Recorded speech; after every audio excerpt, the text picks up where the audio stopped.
From Cornwall to Birmingham and Johnston and Bexhill, here's Ruben Spar on the radio.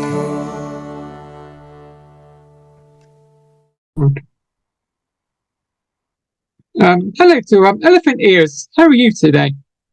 Hi, Ruben. Thanks for having me again here. I'm very good, thank you. So, can you tell me what got you into being a composer? A composer, to be honest, I started when I was kind of about 10, 11 years old. I've always imagined, I would say I'm a kind of a daydreamer. So I'm always imagining stories or imagining music, and I'm always hearing stuff in my head and singing, and even though I cannot sing at all, I'm a very bad singer. I'm always got melodies and music in my ears, inside my head. So does it composing music like come easy to you, or is there like a process that you go through? Yes and no. Sometimes they come very easily. Sometimes they're really, it's very frustrating. It's a very frustrating process. When you got an idea and then you cannot translate it to material. But yeah, sometimes things come very easily. Sometimes they come very hard. Yeah, it's like 50-50. So I know you got is that a piano behind there? So have you just got the piano to compose music on, or have you got any other musical instruments that you? Yeah, no, I mainly play keyboards. Yeah, I mainly play keyboards. I can play the guitar, but very little. Just to get few ideas.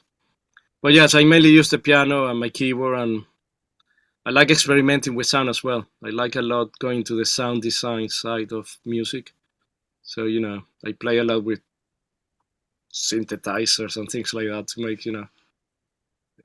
fun, to make fun, make good sounds. So can you tell me what's the process of making a track? Well, obviously the first thing is coming out with idea, no? Personally, I always start with the music. I just improvise. I just start playing, or if I find going back to sound, sometimes you just browsing for sounds, as nice sounds come out, and you say, and that kind of trigger, the creativity. Sometimes you start playing on the piano, you say, okay, yeah, that sounds good, and then obviously you start repeating and they start developing from there, the ideas. And then eventually you start refining them. When you think you got something that works fine, I usually record it in any format, my telephone or quickly in the computer or something, so I don't forget. And then usually I listen to the material, after a few days, and if it really feels right, then I develop it more seriously.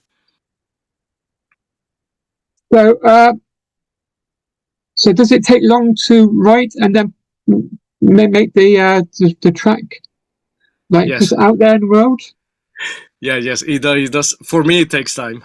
Some people can make it quicker. It all depends. Obviously, I also run an audio production company, so I'm always busy doing my job. So, but yes, for me it takes time, but I also don't like rushing things. I prefer to make it properly. I always been of the mentality I prefer to do less but well than plenty and not that good. So have you any thoughts about releasing music on your own without another artist? Don't know. That's a good question. That's how I started a while ago. I started with bands, to be honest, but then I went to a period I was writing a lot of just music, instrumental music. But at the moment, I'm very keen in working with singers and, making proper songs, with singers and artists. I found it very rewarding. But you never can say never, Instrumental music, obviously, is always on my mind. So yes, but yes. So can you tell me how you, because I know you released a single with Bless His Soul, so can you tell me more about Learning to Say Goodbye? I know you co-wrote it with another yeah. I Another co-wrote it with, composer, yeah. I co-wrote it with a songwriter called Andrew Rollins, who is a very well-established songwriter. He's based in California, and he has won Emmy awards and things like that. So yeah, I was very blessed to write a song with him. It was part of a program I did for the Songwriting Academy. So we co-wrote the song together, and then with Pressy Soul, obviously, we've been working together for over a year now. So I offered her the opportunity to sing the song, and she loved it, and that's how we made the song. And I'm very blessed because everybody loved her voice. So I think I made a good decision here. So have you got any artists that you're working with? Well, I'm working more with Pressy Soul. We got more stuff coming out.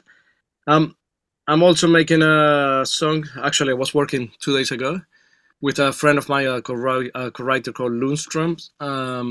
And we got a fantastic singer called Dominic Dorner singing on the track. This is slightly more different. This is a bit more, it's not a blues song, but towards that area. A bit, still a bit cinematic, but towards the blues, I will say. And we show the collaboration. Yes, I'm writing another song with another friend of mine. So yes, I'm always trying to keep my hands busy. So how did Elephant Ears come about? How did you come up with Elephant Ears audio? Yeah, that's a good question. Originally, I was coming out for my company, for my audio production company, and I used to have another name called Online Promix, which I never liked it, but I went for that with that for many years. And I was looking for names until one day, this is by accident. That's life is always good opportunity. I was waiting in this building and I saw this little sculpture of a elephant with massive ears. And that's as simple as I say, oh God, that's it, elephant ears. And at that moment, also it came to my mind. One of my clients that I used to record, him used to tell me, "Oh, you listen, your hearing is like a bat. You're like a bat ears, blah blah blah." And then I thought, oh God, actually, elephant ears is a bit cooler, no? So I went with that, and then obviously I did all the branding. I got a designer, illustrator to do all the branding. And I noticed a lot of people like it, so I decided to start releasing music as well as elephant ears and keep everything under one brand, one hood. One brand. That's good to keep it all under one brand, isn't it? Saves branching out different names, I guess. It does save. Yeah, it does save costs. It save time. Save confusion as well for people. To understand what you do, and because it's very related. If I mix a track or record something for you, it's not that far from making my own music. It's all very close to each other. It's get back saving money, I guess, in the long run. Yeah, so hopefully, yes. Yeah, but I'm very proud of my little elephant. I did a trademark of the elephant a few months ago, so officially I got a trademark for my little elephant. So I know you got a studio there in London. So can you tell me more about your studio you got there with you, behind you, Ethan? Yeah, basically this is my house. I'm in the loft of the house. So I converted it's all soundproof and all very well treated. And obviously you cannot see on the other side, but yeah, all the equipment is on the other side. I tend to work these days from my home studio, unless obviously we need to record something big like a drum kit or something like that. And then I've got a lot of friends who run studios, so I hire their places when I need to do bigger things for my clients, especially for my clients. Sometimes we go to bigger places. And I've also been working a lot via Zoom with a lot of collaborators, For going back to learning to say goodbye, the pianist was in Holland. And the drummer is in Canada. As I told you, I wrote the song with Andrew in California. Even Pressy Soul, most of the original demos and everything we do it remotely via Zoom, So things have changed for the good, I think. He had You know, I use these shellies in Israel. You know, it's amazing. You know, you can work with people from anywhere, and you can still recording them from your home. You know, so The powers of the internet. yeah, it's not the same of being in the same room, but you know, it's not bad either. He make it very convenient sometimes. You know, if I just want to have a writing session with you, and you live an hour away from me, you know, we can just sit down here for an hour and we do more or less the same. With the only thing, you need to have your own tea, and I need to have my own tea in my house. But apart from that, you know, it's not much difference. Mm. So finally, can you tell my listeners where can they find Elephant Ears on your socials? Yeah, my social. I'm not very heavy on social at the moment. I'm learning. That's something I'm very learning to do.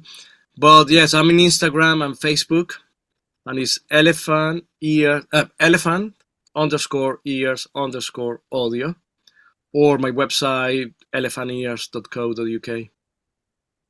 Thank you. Let me chat to you today. Thank you so much, Ruben. And enjoy the rest of your day. Thank you. Bye. Goodbye.